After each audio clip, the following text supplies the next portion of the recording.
ಜನ ಮೆಚ್ಚಿದ ನಾಯಕರು, ಜಗ ಮೆಚ್ಚಿದ ನಾಯಕರು, ಬಡವರ ಬಂಧು ಆದಂಥ PA ಬಸವರಾಜನು ಕೂಡ ಈ ವೇದಿಕೆಗೆ ಬಂದಿದ್ದಾರೆ.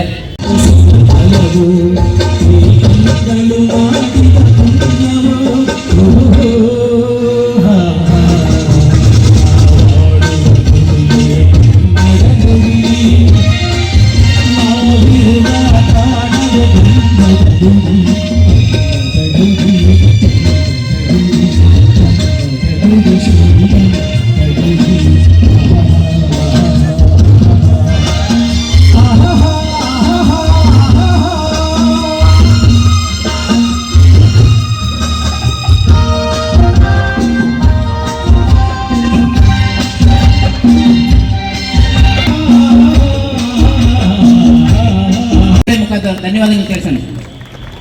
ಸೈಡಿಂದ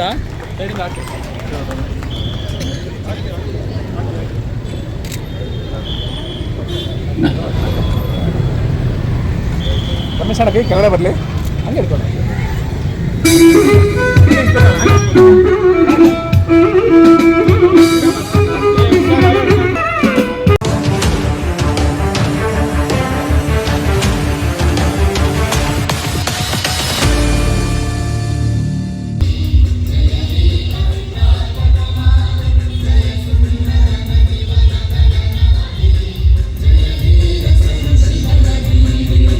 ನಮಸ್ಕಾರಗಳು. ವಿಜ್ಞಾನನಗರ ನಾಗರಿಕರ ವೇದಿಕೆಯಿಂದ 69ನೇ ಕರ್ನಾಟಕ ರಾಜ್ಯೋತ್ಸವವನ್ನು ಬಹಳ ವಿಜೃಂಭದ ಹಬ್ಬದ ವಾತಾವರಣದಲ್ಲಿ ಇವತ್ತು ಆಚರಣೆ ಮಾಡ್ತಕ್ಕಂಥ ಈ ಸಂದರ್ಭದಲ್ಲಿ ವೇದಿಕೆ ಮೇಲೆ ಆಸೀನಾಗಿರ್ತಕ್ಕಂಥ ಸಂಘದ ಗೌರವಾಧ್ಯಕ್ಷರಾದ ಸನ್ಮಾನ್ಯ ಗುರುರಾಜರವರೇ, ಅನೇಕ ತಮ್ಮದೇ ಆದಂಥ ಒಂದು ಕೊಡುಗೆ ನೀಡ್ತಕ್ಕಂಥ ಸನ್ಮಾನ್ಯ ನರಸಿಂಹಮೂರ್ತಿಯವರೇ, ನಾವು ಮಾಡ್ತಾ ಇದ್ದೀವಿ. ಆ ಕೆಲಸ ಮುಂದುವರಿಬೇಕು. ಯಾಕಂದ್ರೆ ಕನ್ನಡ ಉಳಿಬೇಕು. ನಾವೆಲ್ಲರೂ ಕೂಡ ಆ ತಾಯಿ ಭುವನೇಶ್ವರಿಯ ಪಾದಗಳಿಗೆ ನಮಸ್ಕಾರ ಮಾಡಬೇಕು ಅಂದರೆ ನಿಜವಾಗ್ ಕೂಡ ನಾವು ಕನ್ನಡವನ್ನು ಕಡ್ಡಾಯವಾಗಿ ನಾವು ಕಲಿಬೇಕು. ಇವತ್ತು ಕರ್ನಾಟಕ ರಾಜ್ಯದಲ್ಲಿ ಬೇರೆ ಬೇರೆ ರಾಜ್ಯಗಳಿಂದ ಕೂಡ ಎಲ್ಲ ಬಂದು ಇಲ್ಲಿ ನೆಲೆಸಿದ್ದೀರ. ಇವತ್ತು ಕನ್ನಡ ನಿಮ್ಮೆಲ್ಲರಿಗೂ ಕೂಡ ಈ ಕರ್ನಾಟಕ ಒಳ್ಳೆ ಆಶ್ರಯವನ್ನು ಕೊಟ್ಟಿದೆ.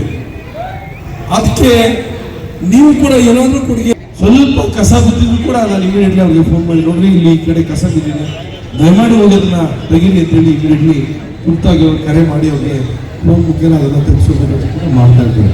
ಯಾಕಂದರೆ ಬೆಳಗಿಂದ ಸಂಜೆವರೆಗೂ ಕೂಡ ನಾನು ಇದೇ ಕೆಲಸನೇ ಮಾಡ್ತಾ ಇರೋದು. ನಾನು ಎಲ್ಲಿಯೂ ಹೋಗಲ್ಲ, ಬೇರೆ ಯಾವುದು ಕೂಡ ನನಗೆ ಹವ್ಯಾಸ ಇಲ್ಲ. ನನ್ನ ಕ್ಷೇತ್ರದ ಜನ, ನನ್ನ ಕ್ಷೇತ್ರದ ಜನಹಿತ ಭಾಳ ಮುಖ್ಯ. ಆ ನಿಟ್ಟಿನಲ್ಲಿ ನಾನು ಕಾರ್ಯಕ್ರಮಗಳನ್ನು ರೂಪಿಸ್ಕೊಂಡಿದ್ದೇನೆ. ಈ ಕಳೆದ 19 ತಿಂಗಳಿಂದ ಸ್ವಲ್ಪ ಕೇಳಿ ಮನಸ್ಸನ್ನು ತುಂಬಿಸುವಂಥ ಕೆಲಸ ಆಗಲ್ಲ ಅನ್ನೋ ಮಾತನ್ನು ನಾನು ಹೇಳ್ತೇನೆ. ಹಾಗಾಗಿ ಅವರು ಹಾಡುಗಳನ್ನ ಹಾಡಲಿ, ನಾವು ವೇದಿಕೆಯನ್ನು ಕೊಡೋಣ ಅನ್ನೋ ಮಾತು ಹೇಳ್ತಾ ನಾನು ಮತ್ತೊಮ್ಮೆ ಬಂದಿರತಕ್ಕಂಥ ನಮ್ಮ ಸಾಹಿತಿಗಳಿಗೆ ನಿಮ್ಮೆಲ್ಲರ ಪರವಾಗಿ ಧನ್ಯವಾದಗಳನ್ನು ಹೇಳಲಿಕ್ಕೆ ಬಯಸ್ತೇನೆ. ಪಾಪ ಪಾಂಡು ಸಿಲ್ಲಿನಲ್ಲಿ ಧಾರವಾಹಿ ಲೇಖಕ ಅಂದ್ರೆ ನೀವು ಚಪ್ಪಲಿ ಹೊಡಿತೀರ ಅಂತ ಗೊತ್ತು.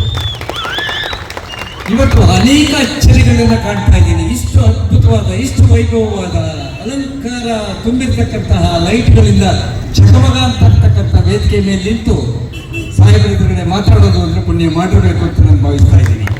ಯಾಕಂದ್ರೆ ಅಧಿವೇಶನ ಮುಗಿಸ್ಕೊಂಡು ಮೈಯಲ್ಲಿ ಚೆನ್ನಾಗಿಲ್ಲ ಅಂದ್ರೂ ಕೂಡ ಕನ್ನಡದ ಮೇಲಿರ್ತಕ್ಕಂತಹ ಒಂದು ಪ್ರೀತಿಯ ಕಳಕಳಿ ಮತ್ತು ಕಾರ್ಯಕರ್ತರು ಮಾಡ್ತಾ ಇರ್ತಕ್ಕಂಥ ಈ ಒಂದು ಕೆಲಸಕ್ಕೆ ನಾವು ಸಾಥ್ ಕೊಡಬೇಕು ಅನ್ನೋ ಏಕೈಕ ಉದ್ದೇಶದಿಂದ ಬಸವರಾಜ ಸರ್ ಅವರು ಇವತ್ತು ಬಂದಿದ್ದಾರೆ. ಸೊ ಅದು ನನಗೆ ಬಹಳ ಆಶ್ಚರ್ಯ ಮೂಡಿಸಿದೆ ಅಂತ ನಿಮ್ಮ ಎದುರುಗಡೆ ಹೇಳ್ತಾ ಇದ್ದೀನಿ. ಅವರ ಸರಳತೆ, ಸಜ್ಜನಿಕೆಗೆ ನಾನು ತಲೆ ಬಾಗ್ತಾ 2000 ವರ್ಷಗಳ ಇತಿಹಾಸ ಇರ್ತಕ್ಕಂಥ ಭಾಷೆ ಕನ್ನಡ ಭಾಷೆ ಮಾತ್ರ ಅಂತಕ್ಕಂಥದ್ದನ್ನ ನಿಮಗೆ ಅರ್ಥ ಮಾಡ್ತಾ ಇದ್ದೀನಿ. ಹೌದು, 2000 ವರ್ಷಗಳ ಇತಿಹಾಸ ಇದೆ. ಟೈಮ್ ಅಲ್ಲ, ಯಾಕಂದ್ರೆ ಅದಕ್ಕೂ ಬೇರೆ ವೇದಿಕೆ ಇದೆ. ಈಗ ರೈಲ್ವೆ ಬ್ರಿಡ್ಜ್ ಒಂದು ಮಾಡ್ತಾ ಇದ್ದಾರೆ. ಯಾಕಂದ್ರೆ ನಮ್ಗೆ ಎಲ್ಲರಿಗೂ ತೊಂದರೆ ಇತ್ತು, ಆ ಕೈಲಾಸ ರೈಲ್ವೆ ಬ್ರಿಡ್ಜ್ ಮಾಡ್ತಾ ಇದ್ದಾರೆ. ಅದರಿಂದ ಅದನ್ನು ಒಂದು ವಿಷಯ ತಿಳಿಸಕ್ಕೆ ಮಾಡಿದ್ದು. ಅವರು ಮಾಡಿರೋ ಕೆಲಸ ನಾವು ಹೋಗ್ತಾ ಹೋದ್ರೆ ಇದು ಕನ್ನಡ ರಾಜ್ಯೋತ್ಸವ ಆಗಲ್ಲ. ಯಾಕಂದ್ರೆ ನಾವು ಈಗ ಎಲ್ಲ ಪಕ್ಷಗಳಿಂದ ಬಂದಿರ್ತಾರೆ, ಯಾವುದೇ ಪಕ್ಷ ಆಗಿರ್ಬೋದು, ಕನ್ನಡಮ್ಮೆ ತಾಯಿದು ಕೇಳಕ್ಕೆ ಬಂದಿರ್ತಾರೆ. ಅದರಿಂದ ನಾವು ಯಾವನು ಹೊಗಳಕ್ಕೆ ಹೋಗಲ್ಲ. ಯಾರು ತಪ್ಪು ಹೇಳ್ತಾರೆ. ಧನ್ಯವಾದಗಳು. ತನು ಕನ್ನಡ, ಮನ ಕನ್ನಡ, ನುಡಿ ಕನ್ನಡ, ಜಲ ಕನ್ನಡ, ಬಲ ಕನ್ನಡ, ನೆಲ ಕನ್ನಡ, ಅನ್ಯವಿಲ್ಲ ಇಲ್ಲಿ ಎಲ್ಲ ಬಾಳು ಕನ್ನಡ ಬಾಳು ಅಂತ ಹೇಳು. ಕನ್ನಡ ಕಲಿಯದವನಿಗೆ ಹೇಳೋಣ ಬನ್ನಿ ಅಂತ ಹೇಳ್ತಾ, ಈಗ ಹೆಚ್ಚು ಅಂಕ ಎಸ್ಎಸ್ಎಲ್ಸಿ ಅಂಕ ಇದರಲ್ಲಿ ತರಗತಿಯಲ್ಲಿ ಹೆಚ್ಚು ಅಂಕ ಪಡೆದಂತ ಮಕ್ಕಳಿಗೆ ಪ್ರೋತ್ಸಾಹಧನವನ್ನು ನಾವು ನೀಡ್ತಾ ಇದ್ದೇವೆ. ದಯಮಾಡಿ ಹೆಸರು ಕರೀತೇನೆ, ದಯವಿಟ್ಟು ವೇದಿಕೆಗೆ ಬಂದು MLA ಸಾಹೇಬ್ರ ಕಡೆಯಿಂದ ತಗೋಬೇಕು. ಈಗ ಮೊಟ್ಟ ಮೊದಲ ಬಾರಿಗೆ ನಂದಿತಾ 89% ಮಾರ್ಕ್ಸ್ ತಗೊಂಡಿದ್ದಾರೆ. ನಂದಿತಾ, ಕುಮಾರಿ ನಂದಿತಾ ಸರ್ಕಾರಿ ಶಾಲೆಯಲ್ಲಿ ಓದ್ತಾ ಇರೋದು ಬಹಳ ವಿಶೇಷ. ದಯವಿಟ್ಟು ಎಲ್ಲರೂ ತಾವು ಚಪ್ಪಾಳೆಯೊಂದಿಗೆ ಮಕ್ಕಳಿಗೆ ತಾವು ಪ್ರೋತ್ಸಾಹ ನೀಡಬೇಕಂತ ಕೇಳ್ತಾ ಇದ್ದೀನಿ. ಈ ಕಡೆ ಅಮ್ಮ, ಈ ಕಡೆ ನೋಡಿಮ್ಮ. ಅಭಿತೇಜ ರೆಡಿ ಇರಬೇಕು.